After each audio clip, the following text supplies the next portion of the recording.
అందరికీ నమస్కారం. Welcome to Ideas Bazaar. ఈరోజు వీడియోలో అయితే మనము అసలు పిల్లలు ఎలా చదివితే మంచి ఫలితాలను సాధిస్తారు అనే విషయం మీద మహాభారతంలోని ఆది పర్వంలో గల ఒక చిన్న కథ ద్వారా మీ ముందుకైతే వచ్చేసానండి. ఈ కాలంలో పిల్లలు మేము ఎంత చదివినా కూడా మాకు అస్సలు గుర్తుండడం లేదు, అసలు ఏంటో మాకు చదువు రావడం లేదు ఇలానే చెప్తూ ఉన్నారు ప్రతి ఇంట్లో పిల్లలు కూడా.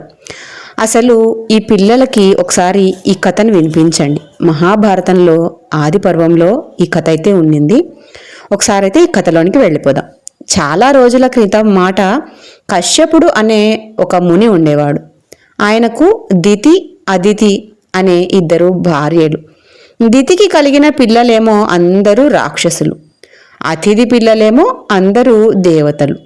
ఈ అన్నదమ్ములు నిరంతరము యుద్ధాలు చేసుకుంటూనే ఉండేవాళ్ళు. యుద్ధ సమయంలో అప్పుడప్పుడు వాళ్ళు గెలిస్తే ఇంకో అప్పుడు ఈ దేవతలు గెలిచేవారు. ఇలానే సాగుతూ ఉండేది. అందులో రాక్షసులకు గురువు శుక్రాచార్యుడు, దేవతలకు గురువు బృహస్పతి. ఆ రాక్షస గురువు చాలా కాలం తపస్సు చేసి మృత సంజీవిని అనే ఒక విద్యను సాధించాడు. దానివల్ల యుద్ధంలో చచ్చిన రాక్షసులందరినీ మళ్ళీ బ్రతికిస్తూ ఉండేవాడు.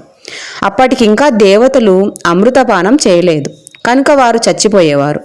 అది చూచి బృహస్పతి తన కుమారుడైన కచుని పిలిచి శుక్రాచార్యుల దగ్గర మృత సంజీవిని విద్య నేర్చుకుని రా అని పంపించాడు. కచుడు శుక్రాచార్యుల వద్దకు వచ్చి ఓం శ్రీ గురుభ్యో నమః అని పాదాల మీద ప్రణమిల్లి, నేను ఆంగీరస వంశస్యుడను, బృహస్పతి తనయుడను, నన్ను కచుడు అని పిలుస్తారు, మీ వద్ద విద్యాభ్యాసానికి వచ్చాను అన్నాడు. అప్పుడు శుక్రాచార్యులు ఆ కుర్రవాని వినయానికి చాలా సంతోషించి, నాయన చాలా ఆనందం అని ఆశీర్వదించి తన ఆశ్రమంలోనే ఉండమన్నాడు. కచుడు రోజు సూర్యోదయం కాకముందే నిద్రలేచి కాలకృత్యాలను ముగించి సంధ్యావందనాలు యథావిధిగా సాగించి గురు శుశ్రూషలన్నీ కూడా చేస్తూ వస్తూ ఉన్నాడు.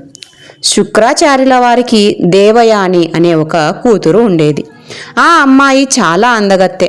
అందులోనూ వయస్సు 16 దాటింది కాబట్టి ఆ పిల్లకి కచుడి మీద మనస్సు పడింది. అనేక విధాల తన ప్రేమను వ్యక్తం చేస్తూ ఉండేది. కచుడికి మాత్రం తన విద్యాభ్యాసం తప్ప వేరే దృష్టే లేదు. పైగా గురువుగారి కూతురు గనుక సోదర భావంతోనే చూస్తూ ఉండేవాడు. ఇది ఇలా సాగుతూ ఉండేది. రాక్షసులందరూ సమావేశమై ఆలోచిస్తూ ఉండేవారు. దేవతల గురువైన బృహస్పతి కొడుకు మన గురువుల వద్ద విద్యాభ్యాసానికి వచ్చాడు, శత్రువర్గం వారి దగ్గర ఏం చదువుదామని వచ్చాడు, ఓహో మన గురువు గారి దగ్గర ఉన్న మృత సంజీవిని విద్య ఉంది కదా, అది వీడు నేర్చుకొని వెడితే మన వంశానికే ప్రమాదం కదా, కనుక వీడిని అడవిలోనే చంపి పాడేద్దాం అని అందరూ నిశ్చయించుకున్నారు. గురుసేవా భావంతో అడవిలో ఆవులను మేపి వస్తూ ఉన్న కచుడిని చంపేశారు. ప్రొద్దుగూకింది, చీకటి కూడా ముదురుతూ ఉంది. రోజు సాయంత్రం సంధ్య వేళకు ఆశ్రమం చేరుకునే కచుడు అప్పటికి రాకపోవడంతో దేవయాని తన తండ్రి దగ్గరకు వెళ్ళి ఏడ్చింది. కూతురు దుఃఖం చూడలేక శుక్రాచార్యులు దివ్య దృష్టితో చూచి జరిగిన సంగతిని గ్రహించి మృత సంజీవినితో కచునిని బ్రతికించాడు. అది విన్న రాక్షసులకు కడుపు మండిపోయింది. బాగా ఆలోచించారు. కచుని సంహరించి కాల్చి ఆ బూడిద కలిపిన కల్లును తెచ్చి ఈ శుక్రాచార్యులకే వినయంగా అందించారు. ఆయన వెనుక ముందు ఆలోచించుకోకుండా ఆ సురాపానం చేశాడు. వారు వెళ్ళారు. మళ్ళీ చీకటి పడింది. ప్రేమ పాశంతో ఉన్న దేవయాని మళ్ళీ తండ్రి దగ్గరకు వచ్చి ఏడ్చింది. ఆయన జాలిపడి దివ్య దృష్టితో చూశాడు. విషయం తెలిసింది. అమ్మా, ఈ రాక్షసులు పరమ కిరాతకం చేశారు. ఆ బాలుణ్ణి చితాభస్మం కలిపిన కల్లును నా చేత తాగించారు. ఇప్పుడు నా గర్భంలో ఉన్నాడు కచుడు. వాడు జీవించాలి అంటే నా పొట్ట చీల్చుకొని రావాలి, వచ్చాక నన్ను బ్రతికించాలి అంటే లోపం సూక్ష్మ అణువుగా ఉన్న ఆ ప్రాణికి నా విద్య బోధించాలి. వివేకహీనుడైన రాక్షసులు ఈ విధంగా వాడికి మేలే చేశారు అని పద్మాసనం వేసి లోపల ఉన్న కచునికి ప్రబోధించి మృత సంజీవిని మంత్రాన్ని ఉపదేశించాడు. కచుడు ఆయన ఉదరం చీల్చుకొని బయటికి వచ్చాడు.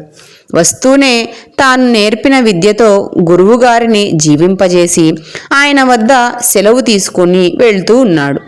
వెనువెంట వచ్చిన దేవయాని, ఏమయ్యా, ఇంతకాలము నిన్నే ప్రేమించి నన్నే విడిచిపెట్టి ఇక్కడి నుంచి వెళతావా అంది. సోదరి, గురువుగారి తండ్రితో సమానం, ఆ ప్రకారం నువ్వు నాకు చెల్లెలివి అన్నాడు. దేవయానికి చాలా కోపం వచ్చింది. ఇలా నన్ను హింసించిన ఫలంగా ఈ విద్య నీకు ఉపయోగపడదు పో అని అంది. సోదరి, విద్య ఎప్పుడు నిరుపయోగం కాదమ్మా. ఈ మృత సంజీవిని నీ శాపం ప్రకారం నాకు ఉపయోగపడకపోయినా నేను బోధించిన వారికి ఉపయోగపడుతుంది, వెళ్ళు అని దేవలోకానికి చేరాడు.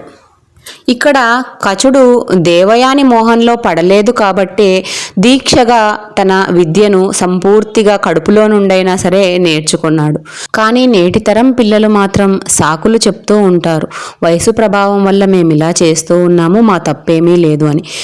కానీ ఏ ప్రభావము మనము దీక్షలో ఉన్నప్పుడు మనల్ని చెడగొట్టదు.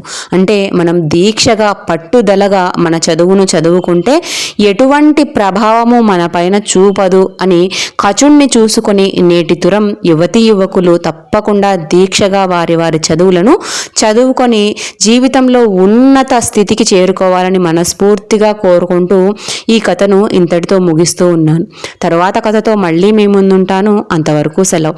వీడియో నచ్చితే లైక్ చేయండి, షేర్ చేయండి. మరిన్ని ఇలాంటి వీడియోలు మీరు చూడాలి అనుకుంటే తప్పకుండా వెంటనే మన ఛానల్ని సబ్స్క్రైబ్ చేసుకొని సపోర్ట్ అయితే ఇవ్వండి.